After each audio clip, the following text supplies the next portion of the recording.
If we want to make, hold on, Control Shift, and if I want to make just, and this is again just a really dirty game res envelope, what I can do is do a merge visible, and let's go ahead and append that merged tool that it just made, because I just threw it out here in my tools. So this is going to be my game res envelope. Now, because I know that my game res is just going to, I don't want to really include this detail in my game res, I can just isolate it, Control Shift A to grow all, invert that. Actually, we inherited some polygroups here. Damn. Control Shift A. Let's do an auto groups on this one. So now I can just isolate just the fishnets there. We can get that off of there. We can go to delete hidden.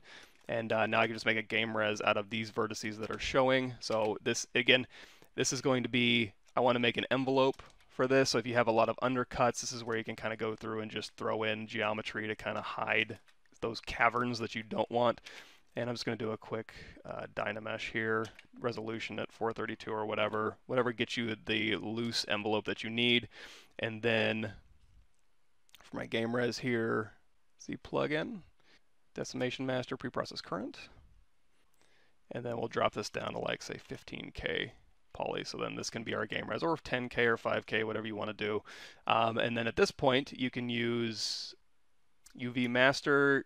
You should work on a clone. I'm going to skip that for now, so it's not symmetrical. You can make polygroups on here if you want. You can make polygroups for the shirt. Let's see if we can just do a group by normals. Open circle, max angle down. You might have to play with this. Also, when you decimated, you can go in here and you can say, let's see, decimation master. You can use and keep poly paint. So if you did a poly group to poly paint and then decimated it, it can keep these things. What I'm going to do is, let's see if we can go to poly groups and we can merge some stray groups down here.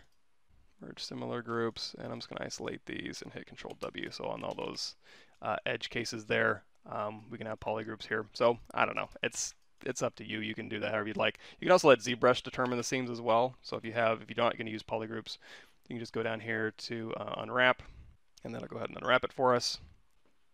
Then flatten, and then there's our UVs, unflatten, and we're good to go. Again, just quick and dirty, or you can go into in some of the videos I've done on my channel where we've done this process. It's been a bunch of times here. So for example, in the pistol, of course you can use the Houdini Game Dev toolset to do this. You can use I did this in the Sci-Fi Pistol series. I did this in the speed modeling and texturing. I did this in my live stream with that weird creepy book we were making to just get our UVs going. And then export it out. And then of course I would throw that all into Painter, and then when you bring it into Painter, you'd go to File, New, and then you would bring in your low res mesh. You would go to Texture Settings, Bake Mesh Maps, load in your high, choose what output size you want, and then just go ahead and just bake, and then you'll get essentially what would look like, let me go ahead and remove that mask here, you would get something that looked like this.